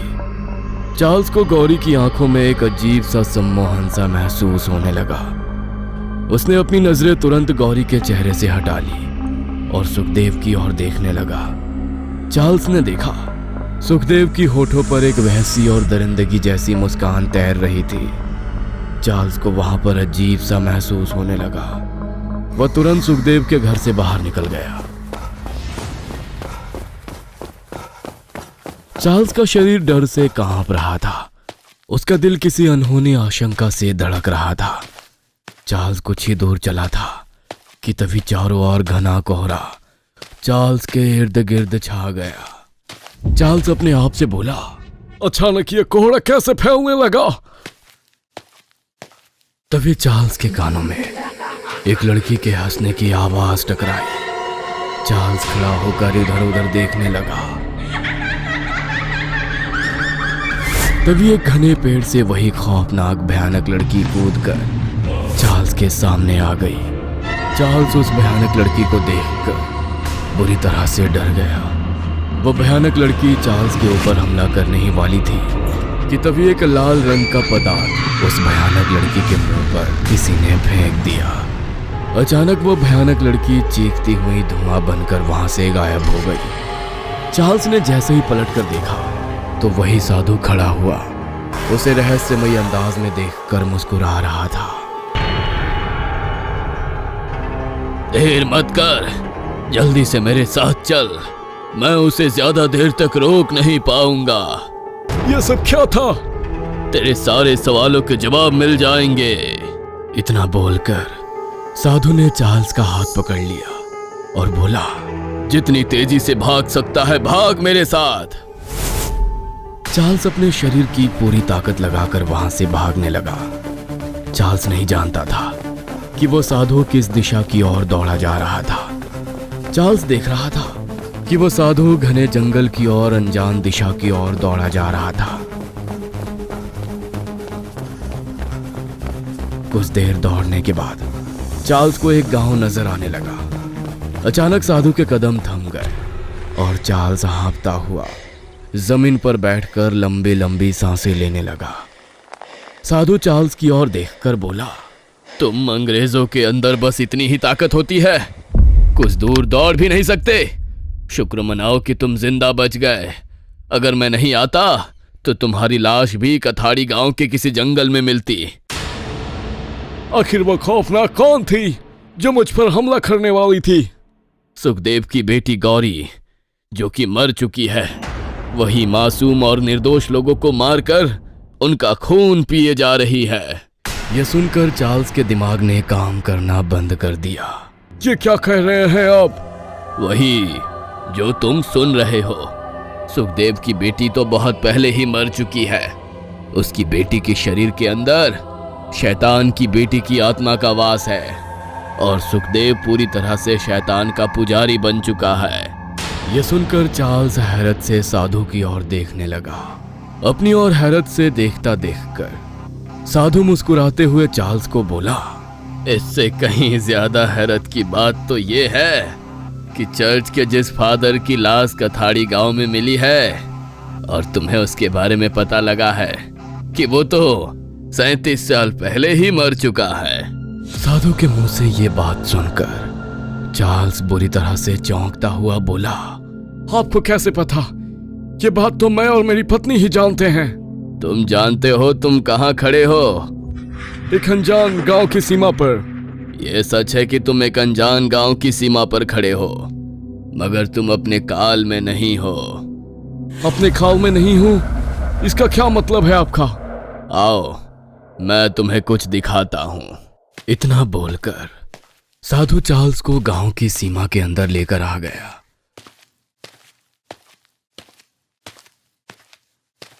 अचानक चार्ल्स को दूर एक चर्च नजर आया। चार्ल्स को ना जाने क्यों वो चर्च जाना पहचाना लगा।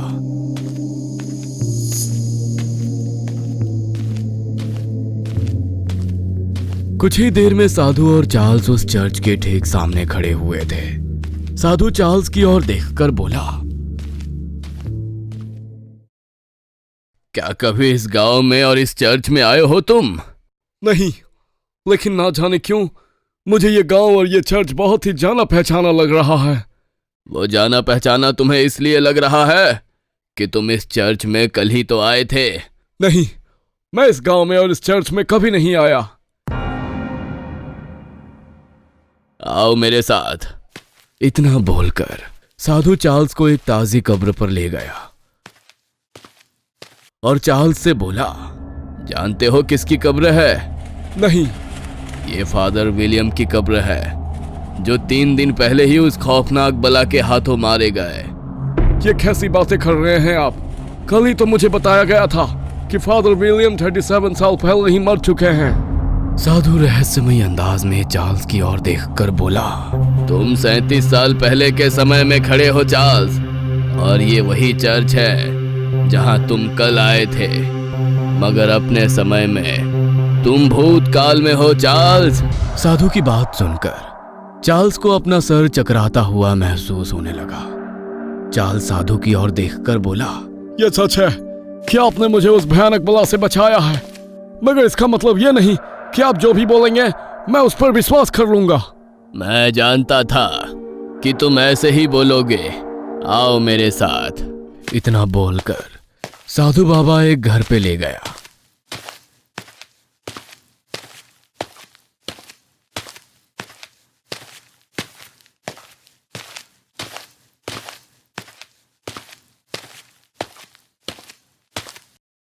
चार्ल्स ने देखा कि उस घर के अंदर एक स्त्री सफेद कपड़ों में बैठी हुई थी।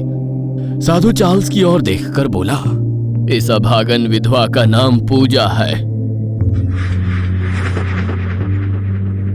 कुछ दिन पहले ही इसका पति कलुआ खेत में गया था और उसी भयानक बला के हाथों मारा गया।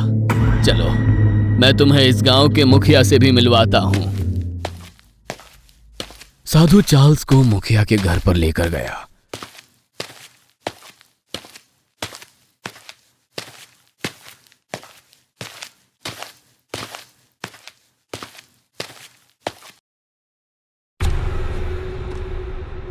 मुखिया उस साधु के साथ किसी अजनबी अंग्रेज को देखकर बुरी तरह से चौंकता हुआ बोला, साधु महाराज, हम आपका कितना बेसब्री से इंतजार कर रहे थे। क्या आपको कुछ पता लगा कि इन रहस्यमयी हत्याओं के पीछे किसका हाथ है? साधु मुखिया की ओर देखकर बोला, मैंने अपने यज्ञ की शक्ति से सब कुछ पता कर लिया है।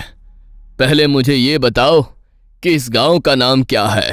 साधु की बात सुनकर मुखिया चौंकते हुए बोला, ये कैसी बातें कर रहे हैं आप साधु महाराज? जो सवाल किया है उसका जवाब दो। ये दासपुर गांव है। और ये कौन सी सन चल रही है? साधु महाराज, 1884 चल रही है। क्या तुम साबित कर सकते हो? साधु के इतना कहते ही मुखिया ने एक अखबार साधु को पकड़ा दिया। ये आज का अखबार है।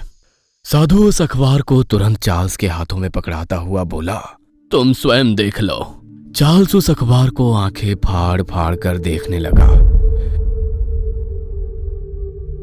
वह विश्वास भरी नजरों से साधु की ओर देखकर बोला, ऐसे कैसे हो सकता है?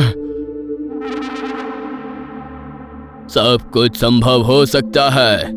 मैं अपनी शक्ति के द्वारा समय के आगे और पीछे यात्रा कर सकता हूं। जब रात के समय उस तूफानी बारिश में तेज धमाका हुआ तो धमाके की आवाज सुनकर मैं समझ गया था यह धमाका कोई मामूली धमाका नहीं, बल्कि द्वार खुलने का धमाका है। उस धमाके की आवाज तो मैंने भी सुनी थी, मगर साइंस के अनुसार पृथ्वी के अंदर हलचल होने की वजह से इस तरह के धमाके होते हैं। नहीं, वो धमाका एक द्वार खुलने की आवाज का था, और जब कलुआ की लाश को मैंने देखा तो मैं समझ गया कि कुछ तो अनर्थ हुआ है। तुम्हारे समय के सुखदेव ने अपनी बेटी गौरी को जीवित करने के लिए शैतान की मदद मांगी, और उस शैतान के मंदिर की पुजारन ने शैतान की बेटी की आत्मा सुखदेव की बेटी के शरीर में डाल दी। सुखदेव की बेटी गौरी का शरीर ही वो द्वार है। समय का चक्र गड़बड़ा गया है। अगर तुम और ज्यादा जानना चाहते हो तो तुम्हें मेरे साथ घने जंगल में चलना होगा। ठीक है, वैसे तो मैं इन बातों को नहीं मानता, लेकिन इन घटनाओं को भी नजरअंदाज नहीं कर सकता। चलिए, कहाँ चलना है? वह साधु चार्ल्स को एक घने जंगल में ले गया।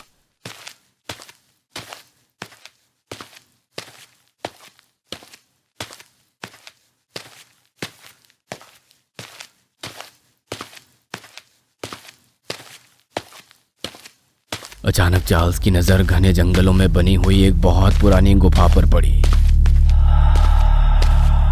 उस गुफा के इर्द गिर्द अजीब सी गहरी धुंध छाई हुई थी। साधु के कदम एक घने पेड़ के पास जाकर रुक गए। साधु चार्ल्स की ओर देखकर आहिस्ता से बोला, वो सामने तुम्हें जो बड़ी सी गुफा दिख रही है, वो शैतानी गुफा है। उस गुफा के अंदर एक द्वार शैतान के मंदिर में भी खुलता है, जिसे तुम्हारी भाषा में सैटनिक सोसाइटी कहते हैं। सैटनिक सोसाइटी के बारे में तो मैंने भी सुन रखा है, लेकिन हमेशा मैंने उस बात को अफवाह समझकर नजरअंदाज कर दिया। मुझे नहीं पता था कि उसका वजूद वास्तव में है। अब मेरी बात गौर से सुनो। तुम्हें उस गुफा के अंदर जाना है।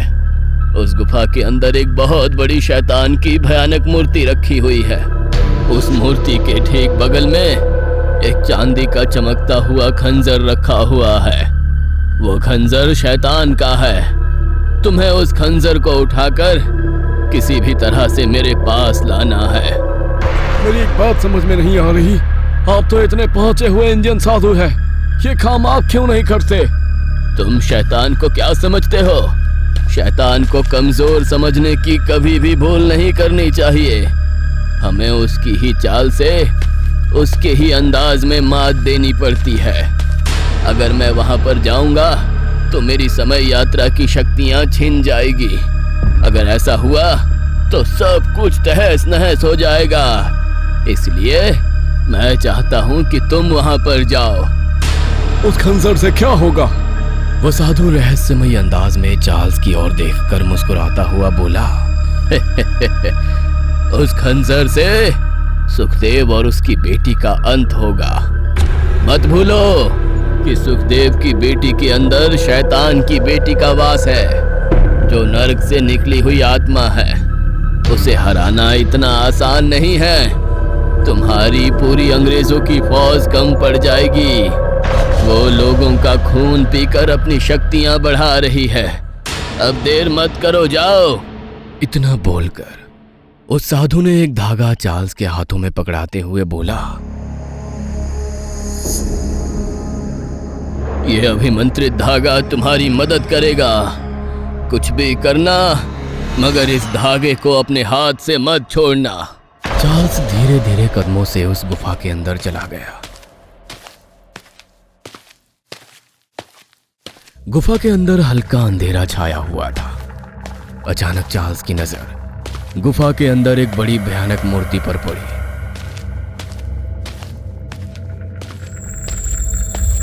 चार्ल्स उस मूर्ति को देखकर अंदर तक कांपता हुआ अपने आप से बोला, ओह माय गॉड, इतनी भयानक मूर्ति तो मैंने अपने जीवन में नहीं देखी। तभी चार्ल्स की नजर उस मूर्ति के बगल में रखे हुए चमकते हुए एक बड़े से खंजर पर पड़ी। उस खंजर को देखकर चार्ल्स की आंखों में चमक आ गई। चार्ल्स उस खंजर को उठाने ही वाला था कि तभी उसके कानों में एक बूढ़ी औरत की आवाज टकराई। इतना आसान नहीं है बेवकूफ लड़के। चार्ल्स ने जैसे ही पलटकर देखा तो उसके सामने एक बूढ़ी औरत, जिसके दांत पीले थे, जिसकी शक्ल बेहद भयानक थी, चार्ल्स को खड़े हुए घूर रही थी।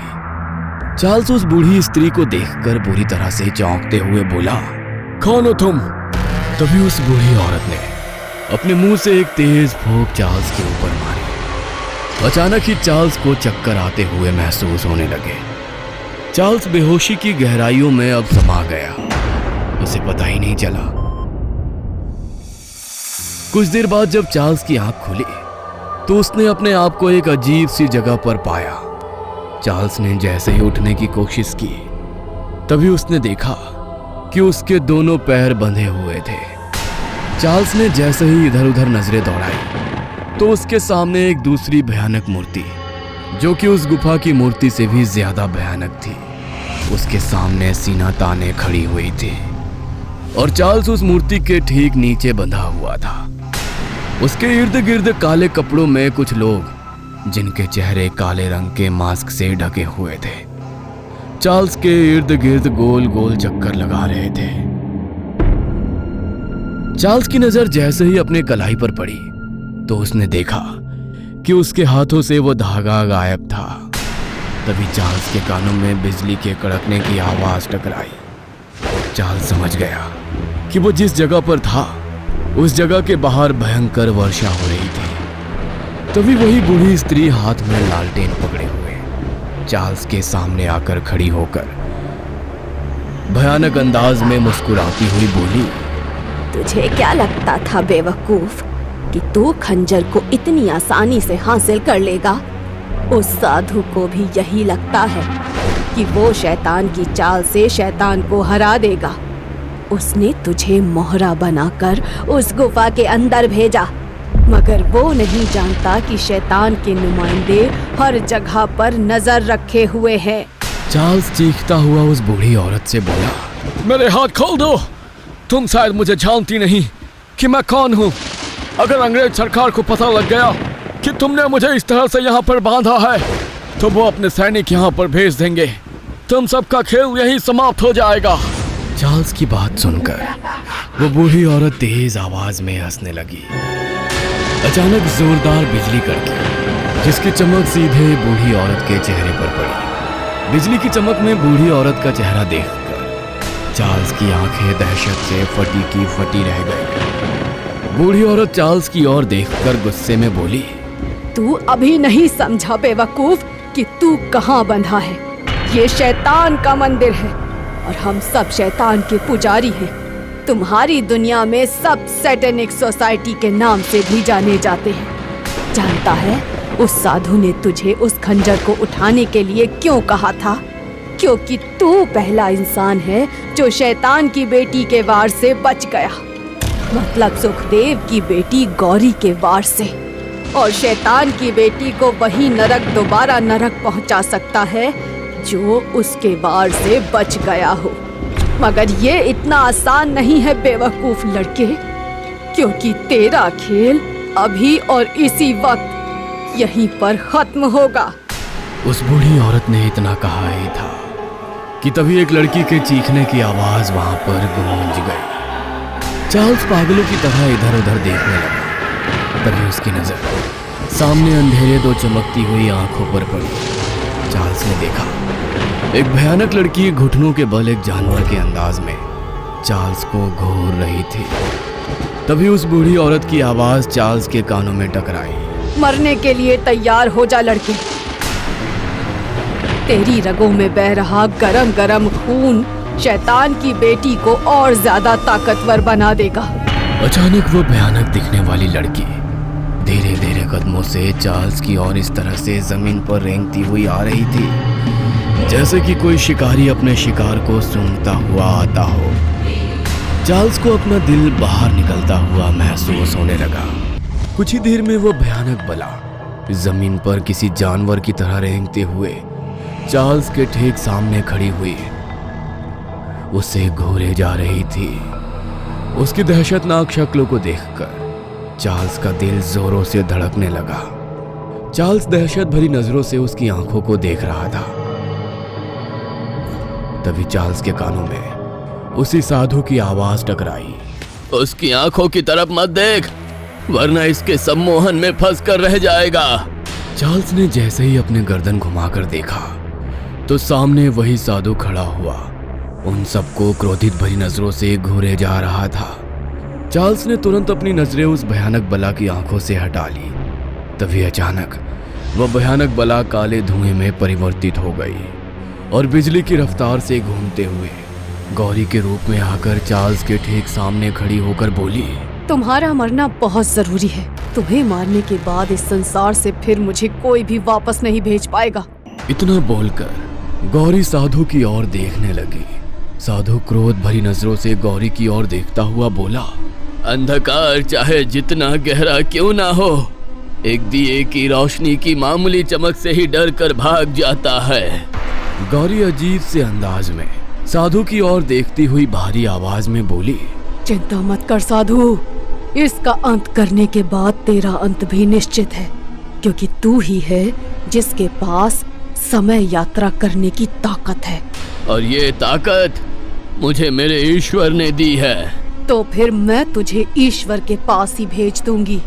इतना बोलकर गौरी चार्ल्स को घूरने लगी। अचानक चार्ल्स को अपना सर फिर से घूमता हुआ महसूस होने लगा। कुछ ही देर में चार्ल्स बेहोशी की गहराइयों में समा गया। अचानक चार्ल्स को ऐसा महसूस हुआ जैसे कि उसकी पत्नी मारिया उसे पुकार रही हो। चार्ल्स अचानक आंखें खोलकर उठकर बैठ गया। उसने देखा कि वो अपने बेडरूम में बैठा हुआ था और उसकी पत्नी मारिया खड़ी हुई उसे देख रही थी। सुबह हो चुकी है चार्ल्स, क्या तुम्हें काम पर नहीं जाना? चार्ल्स मारिया की ओर देखकर बोला, लेकिन मैं यहाँ कैसे आया मारिया? क्या बकवास कर रहे हो तुम? पिछले 2 घंटे से तुम्हें उठा रही हूँ, मगर तुम उठने का नाम ही नहीं ले रहे। चार्ल्स बड़बड़ाते हुए बोला, आखिर ये मेरे साथ क्या हो रहा है? ये जो मैं देख रहा हूँ, क्या ये मेरा भ्रम है या फिर मेरे साथ जो भयानक घटना घटित हुई वो मेरी भ्रम थी? तभी चार्ल्स के कानों में गौरी की आवाज टकराई, न वो तुम्हारा भ्रम था और न ये तुम्हारा भ्रम है। चार्ल्स ने जैसे ही सर उठाकर देखा तो उसने देखा कि गौरी अपनी भयानक शक्ल में मारिया के बगल में खड़ी हुई थी, मगर मारिया ऐसे खड़ी हुई थी मानो कि वो गौरी को देख ही नहीं पा रही हो। चार्ल्स चीखते हुए मारिया की ओर देखकर बोला, वहां से हट जाओ मारिया! चार्ल्स ने मारिया से इतना कहा ही था कि तभी भयानक हो चुकी गौरी ने मारिया की गर्दन पकड़कर किसी गुड़िया की तरह मरोड़कर तोड़ दी।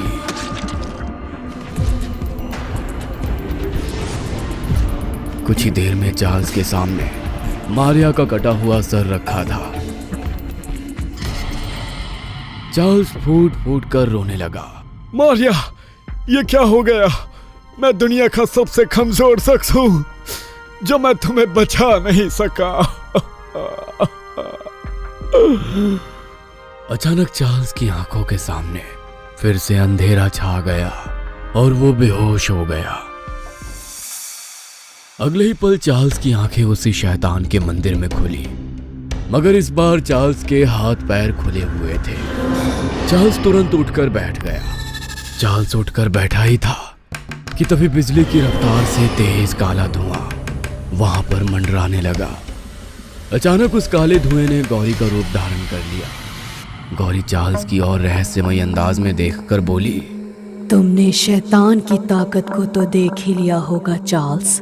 तुम जो सोच रहे हो ठीक वैसा ही हुआ है। तुम्हारी पत्नी जिससे तुम सबसे ज्यादा प्रेम करते थे, उसे मैंने तुम्हारी आंखों के सामने मार दिया और तुम कुछ नहीं कर पाए। तभी चार्ल्स के कानों में साधु की आवाज टकराई, इस संसार में जो आता है उसे जाना पड़ता है। ये तुम्हें कमजोर करना चाहती है चार्ल्स।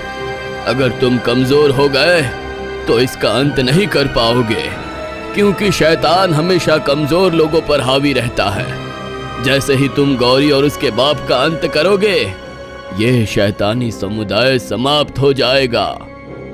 साधु ने इतना कहा ही था कि तभी वही बूढ़ी औरत क्रोधित अवस्था में साधु की ओर देखकर बोली, तुझे क्या लगता है मूर्ख साधु कि शैतान की बेटी को दोबारा नर्क भेजना इतना आसान है? जानता हूँ, लेकिन इतना मुश्किल भी नहीं है। कुछ भी कहो, लेकिन तेरी हिम्मत की दाद देनी पड़ेगी। मौत के सामने खड़ा होकर भी तेरी हिम्मत कम नहीं हुई। लेकिन तू शायद एक बात नहीं जानता कि शैतान की बेटी को नर्क में भेजने के लिए और इस सैटेनिक सोसाइटी को खत्म करने के लिए उस खंजर का होना बहुत जरूरी है। और एक खास बात और, उस खंजर से सबसे पहले उस व्यक्ति को मारना होगा जिस व्यक्ति ने शैतान की बेटी को इस संसार में आने का रास्ता दिया था। जानता है वो व्यक्ति कौन है? जानता हूँ, वो मूर्ख इंसान सुखदेव है जो ईश्वर के फैसले को समझ नहीं पाया। और सुखदेव कहाँ है ये कोई नहीं जानता। और वो चांदी का खंजर अपनी जगह मौजूद है। कुछ देर बाद तुम दोनों का अंत हो जाएगा और उसके बाद शैतान की बेटी को ऐसी ताकत मिल जाएगी जिसका तुझे अंदाजा भी नहीं है। उस बूढ़ी औरत की बात सुनकर साधु गहरी सोच में डूबते हुए बोला, कैसी ताकत? समय की ताकत। जिसके पास समय की ताकत है, सही मायनों में वही सबसे ज्यादा शक्तिशाली होता है। अब तक शैतान की बेटी सिर्फ कुछ साल पहले भूतकाल और वर्तमान में यात्रा कर सकती है, लेकिन तुम दोनों के मरने के बाद वो सिर्फ कुछ साल पहले ही नहीं बल्कि हजारों साल आगे और पीछे की समय यात्रा भी कर सकेगी। उसके बाद हर युग में उसका शासन होगा। साधु रहस्यमय अंदाज में उस बूढ़ी औरत की ओर देखकर बोला, ऐसा कभी नहीं होगा, क्योंकि शैतान की बेटी दोबारा नर्क में जाएगी और सुखदेव की मौत निश्चित है। इतना बोलकर साधु आंखें बंद करके मंत्र पढ़ने लगा। तभी अचानक एक जोरदार बिजली कड़की। अचानक वो सब बेहोश होकर गिर गए। अगले ही क्षण रंग बिरंगी किरणों के साथ साधु के हाथ में वही चमकता हुआ चांदी का खंजर आ गया। उस खंजर को गौरी और वो बूढ़ी औरत हैरत भरी नजरों से देखने लगी। साधु चीखते हुए चार्ल्स की ओर देखकर बोला, अब देर मत करो चार्ल्स, मैं तुम्हें अपने मंत्रों की शक्ति से उस जगह पर भेज रहा हूँ जहाँ पर इन सब शैतानों ने सुखदेव को छुपा कर रखा है। तुम्हें इस खंजर से सीधे सुखदेव के सीने पर वार करना होगा। इतना बोलकर साधु ने चांदी का चमकता हुआ खंजर चार्ल्स की ओर फेंक दिया। चार्ल्स ने बड़ी फुर्ती से उस खंजर को पकड़ लिया। खंजर को पकड़ते ही अचानक चार्ल्स रंग बिरंगी बिजली की रोशनी में गायब हो गया। ये देखकर बूढ़ी औरत चिल्लाते हुए साधु की ओर देखकर बोली, मूर्ख, तेरे पास ये चांदी के खंजर कहाँ से आए? जहाँ तक मैं जानती हूँ, जहाँ ये चांदी का खंजर रखा था, अगर तू उस गुफा में कदम रखेगा तो तेरी समय यात्रा की शक्तियाँ छिन जाएंगी। ये सच है, मगर मानवता को बचाने के लिए ये मेरी सिर्फ छोटी सी भेंट है। कुछ ही देर में चार्ल्स सुखदेव को मारने में कामयाब हो जाएगा। तभी बूढ़ी औरत गौरी की ओर देखकर बोली, शैतान की बेटी, इससे पहले कि चार्ल्स सुखदेव को मारने में कामयाब हो जाए, खत्म कर दो उसे। बूढ़ी औरत ने इतना कहा ही था कि तभी गौरी फिर से अपने भयानक रूप में आकर काले धुएं के रूप में परिवर्तित होकर वहां से गायब हो गई। इधर चार्ल्स ने अपने आप को एक कोहरे भरे जंगल में पाया जहां पर सुखदेव खड़ा हुआ था।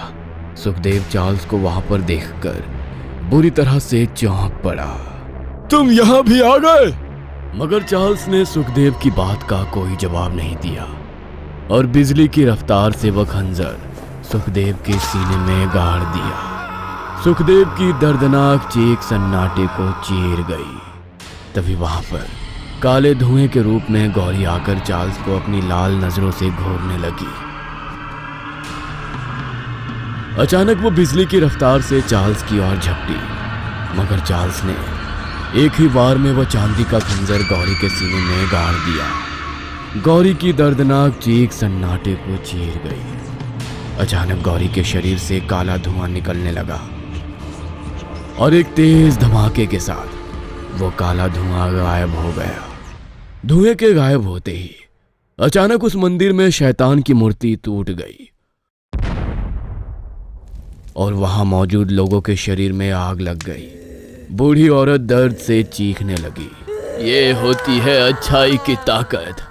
मूर्ख औरत, मैं जानता था कि मैं जब चार्ल्स को सुखदेव के पास भेजूंगा तो तू गौरी को उसके पीछे जरूर भेजेगी, मगर मुझे ईश्वर पर पूरा भरोसा था, क्योंकि बुराई चाहे जितनी भी ताकतवर क्यों ना हो जाए, अच्छाई के सामने हमेशा उसे झुकना ही पड़ता है। इतना बोलकर साधु वहां से गायब हो गया। कुछ ही देर में वो मंदिर टूटकर खंडहर बन गया। चार्ल्स उस जंगल में खड़ा इधर उधर देख रहा था कि तभी रंग बिरंगी किरणों के साथ साधु वहां आ गया और बोला, तुम वाकई बहुत बहादुर हो चार्ल्स। तुमने वो कर दिया जो कोई आम इंसान नहीं कर सकता। लेकिन मैंने अपनी पत्नी को खो दिया साधु महाराज। सच्चाई के रास्ते पर चलने वालों को अक्सर अपनों को खोना पड़ता है, उन्हें कुर्बानी देनी पड़ती है। मैं तुम्हें तुम्हारे घर तक छोड़ देता हूं। इतना बोलकर साधु मंत्र पढ़ने लगा। अचानक तेज किरणों के साथ चार्ल्स वहां से गायब हो गया।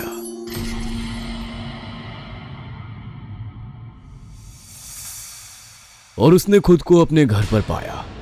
घर पर उसकी पत्नी की लाश अभी भी वैसे ही पड़ी हुई थी। चार्ल्स अपनी पत्नी का अंतिम संस्कार करके